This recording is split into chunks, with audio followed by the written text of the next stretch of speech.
Welcome back to another edition of Unleashed Athletics. I'm your host, Brian Bond. Excited to be with you this week. Continue to get wonderful feedback week over week, and just want to say thank you. Make sure you're sharing it. Make sure you're liking the material. Ask questions. I've had some great engagement through social media, and I just want to say thank you. It's been a lot of fun to take this on and learn about different things that are going on in people's lives, all around the idea of youth sports. Youth sports being youth sports, high school sports, and even some collegiate sports. I've had some really interesting conversations around the collegiate level, and we'll get into those topics a little later as we bring on guests and do those things. But just wanted to say thank you and continue to be in awe by you engaging in this conversation with me. So thank you as always. Today is episode number 8. Episode number 8 is going to be one that probably has multiple layers to it, but we're going to step into it today. And we're going to step into what tryouts and cuts look like. We're going to take the perspective of the coach today. I think the coach has a very difficult position that they sit in, and it's almost a lose-lose for them. But I wanted to bring in some energy that maybe parents you haven't heard yet, players maybe you haven't thought about yet, and for coaches, I just want to push you forward and be able to say you're doing your job. I know it's not easy, and let's try to figure this thing out together. So, tryouts and cuts. I really want 4 things to be talked about today. The first one is you need to know coaches lose sleep over this stuff. Take it easy on them. The second thing is feedback is important, and we continue to talk about this. Caring for people is even more important, and we'll get into that topic in a little bit here.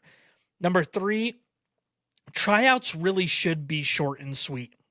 You're not going to learn that much more about a player by doing a 2-week tryout rather than a 1-week. You are going to know your players pretty quickly. And number 4, if you are cut, it's time to move forward. Stop trying to justify.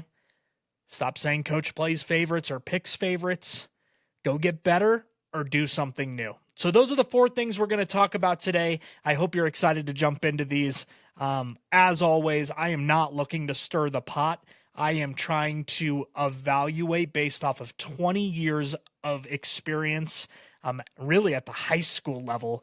But I did do some youth sports along the way as well, and I was a collegiate athlete. So I took all these things as I went along and made mental notes so that I could be a better coach at the end of the day.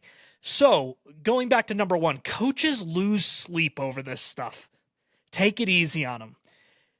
You have to understand that coaches don't want to have to make cuts, but they have to make cuts. It's a non-negotiable. I'm going to use baseball as the example today. If you keep a roster of 20, you're already losing the battle. Parents will be upset that their kid isn't playing enough, and they are paying so much money to be a part of your program that it's unfair that these kids are sitting the bench so much. So it's not an option. You got to understand that. So as they're making decisions on who to keep and who not to keep, you have to understand that every single kid matters to them, and the struggle is real for them. That struggle is hard. They're not caring for just your kid. They're caring for every single kid that tried out. I remember years where we had 80 kids trying out for our program and only 50 spots available. That means 30 kids were going home in tears. And if you think that coaches didn't stay up late at night going, what can we do? Is there anything we can do to get this kid better? Is there any way we can keep one more? Instead of that 50, can we keep 51? Those are real things that coaches go through. And as parents, I just think you need to hone in on that a little bit of coaches have such a caring heart. They get paid next to nothing to do this. And to have to deliver bad news before the season even begins is not something that they desire to do. They are not looking to hurt kids. They're not going after your kid. they are making a decision that is best for the entire program.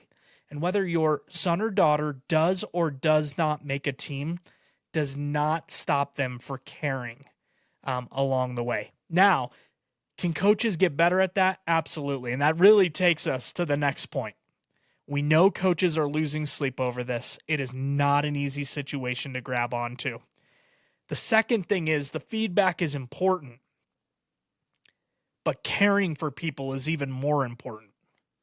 Okay, we've talked about feedback.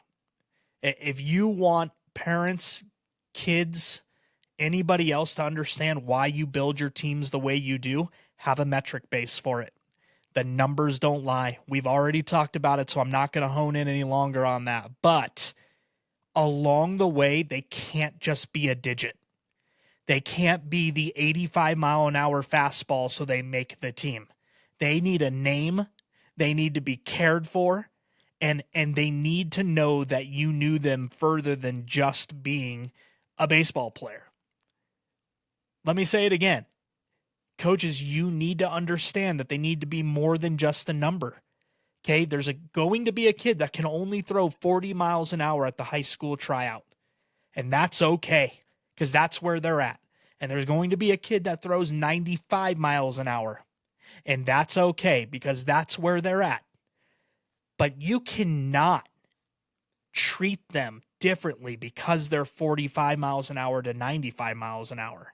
One might make the team and one might not, but the way you care for them along the way is incredibly important. That's incredibly important to the parent who is at home nervous about whether or not their kid did well enough today to make the team. It is important to the athlete who is nervous as they're going up against their friends, players that are better than them, and players that are not as good as them. They are nervous beyond belief, and you caring for them differently makes a huge difference. It is a huge difference. You have to understand that when you care for athletes, the numbers will make sense to them, but they knew that the coach cared for them along the way. And they will take that news better if they are going to get cut. They are going to take that news better if they make JV, but they thought they were going to make varsity. Now, does that mean a conversation isn't coming? No, that's not what it means. But it means that they're building trust with you because they know that you know that they matter. Take care of them, please. Feedback is important. Caring for people is even more important. Coaches, I hope you hear that clearly. Families, I hope you're nodding your head yes. Yes, I'm in agreement with that. Okay, the third thing, it's controversial, but I have learned that the days just don't matter. So tryouts really should be short and sweet. We aren't going to learn a lot more by adding additional days. You know, the only time that I've really seen that play out where it was worthwhile was it had nothing to do with whether or not a kid was going to make a team or not. It had to do with placement within the program. Were they going to be a varsity pitcher or a JV pitcher? Were they going to be a shortstop backup at the varsity level or a JV starter? Those were things where I wish I would have had one more day to look at them, but I knew I could make adjustments along the way if I needed to, and I was going to have an honest conversation when that time came. But the additional day of tryout wasn't going to give me enough information to be able to make that decision that day. And so for me, I would rather tryouts be short and sweet, cut to the chase, build your team, and start working with your team as quickly as possible. People who say it needs to be at least a week. No, it doesn't. Especially in the game of baseball, where you've been practicing indoors and outdoors for the last 7 months. The coach has seen you so much, and there's just no reason to have that many days of tryouts. Also, if you have metrics, the metrics don't lie. How hard you throw on Monday versus Thursday doesn't matter. They have a general idea of what your metric's going to be, and they know where you sit. And could you flop a high score, or could you have a bad week and flop a low score? Yeah, you bet you could. But generally speaking, if you're testing early and testing often, tryouts should be short and sweet. You cut to the chase, you care for people along the way, and then you move forward. You start building your team as quickly as possible. What you shouldn't do is start building your team while everybody else is trying out. Give everybody a fair tryout. Now, you might in the back of your head go, that's my shortstop. That's my number one pitcher, and that's great. But don't start putting them off to the side, treating them differently, whatever you might do that is inappropriate for a tryout period. Every person should go through the exact same tryout, and when you're done trying them out, they should all go through the exact same conversation. Those conversations could look differently, but they're getting a conversation is all I mean by that. And from there, you break the news and you move forward. You post your teams, you send an email out, you let everybody know, you thank everybody for trying out after you've had those individual conversations, and you move forward. And that's it. And that really is how quickly it needs to be. I would say for a high school tryout, 80 to 120 kids trying out, go ahead and do a 3-day tryout. If you need 4, okay. I would say that's fine if you're upwards of 100 kids. You might need 4 days, but 3-day tryout, let's go. And then let's be done and let's move forward. I think you will have a general idea. And always, always, always, you should tell your players that there's an opportunity to move up and there's an opportunity to move down. They have to earn their position daily. It is not solidified because day one, they're a varsity athlete. Absolutely move them down if they're not supposed to be there. Get them better, and then if they can return back up, go ahead and return them back up. But let's be sure we're being very articulate with you have earned the position today, and you need to earn the position every day moving forward. Okay? And then the final thing is, if you are cut, it's time for you to move forward. We don't need to have meeting after meeting with coach of why he doesn't see your talent,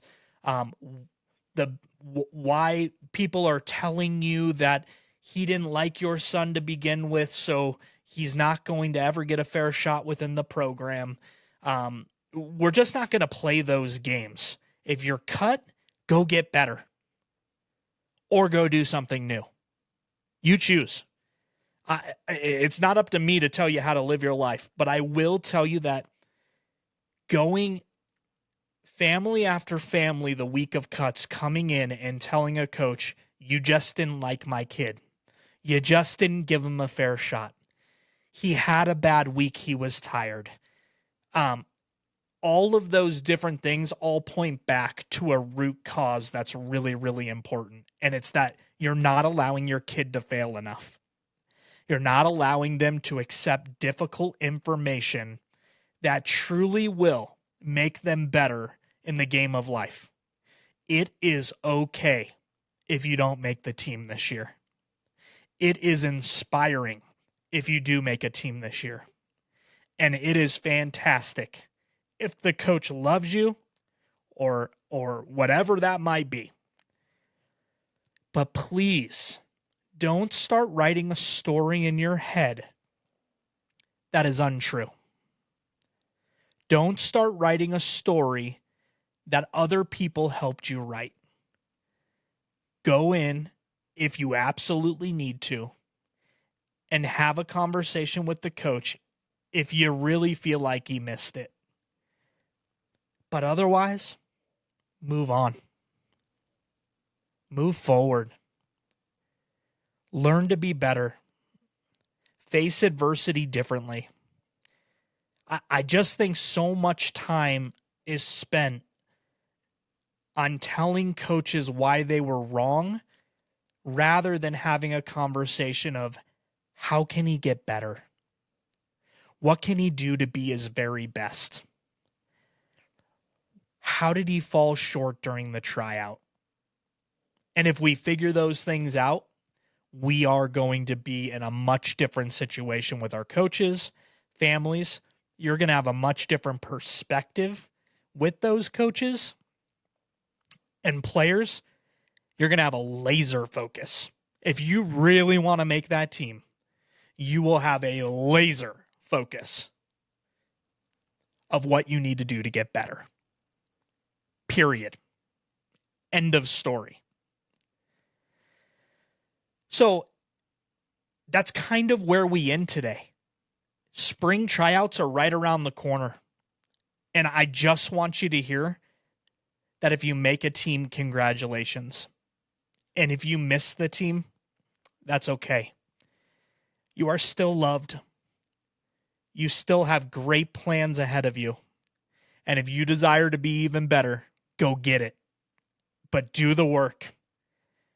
Be ready for the next tryout that you have, whether that's fall ball, whether that's a summer team, whether that's a club team, whether that's the high school team. You get yourself ready and you prove that you're supposed to be there. And if you're not supposed to be there, I can't wait to find out what's in store for you next.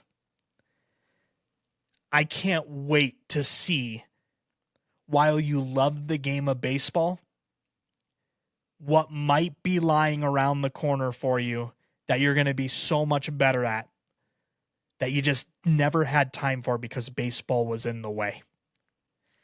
And by the way, this is for any sport. I know I'm speaking specifically at baseball right now, but if you're not a great soccer player, if you're not a great wrestler, if you're not a great track star, if you're not a great baseball player, if you're not a great tennis player, a golfer, whatever it might be, it's okay.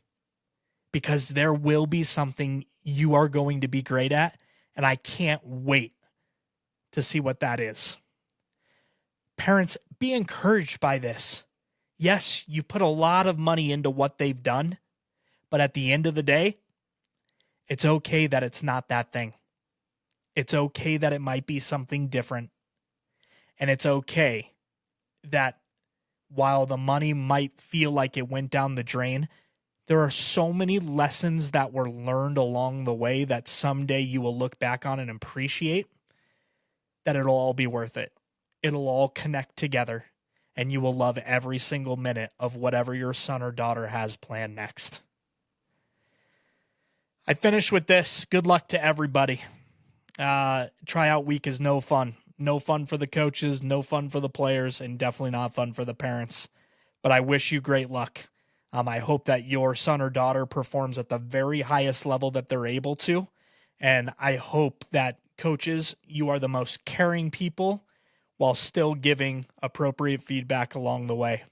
And parents, I really do hope that you are encouraging your son or daughter through the whole tryout process. I love to watch you play. I'm so thankful for the abilities that you have. And I can't wait for you to come home tomorrow and tell me more about tryouts. So that's what we got. I hope that's helpful. Always more to learn, but the tryout week and the cuts are weeks that nobody looks forward to. And I just want you to know that you're heard and you're known. And while it's not an easy conversation, it's one that happens in the workforce, in sports, and in everything else you're going to do. Go do the work. It's going to be a great week. We'll see you soon.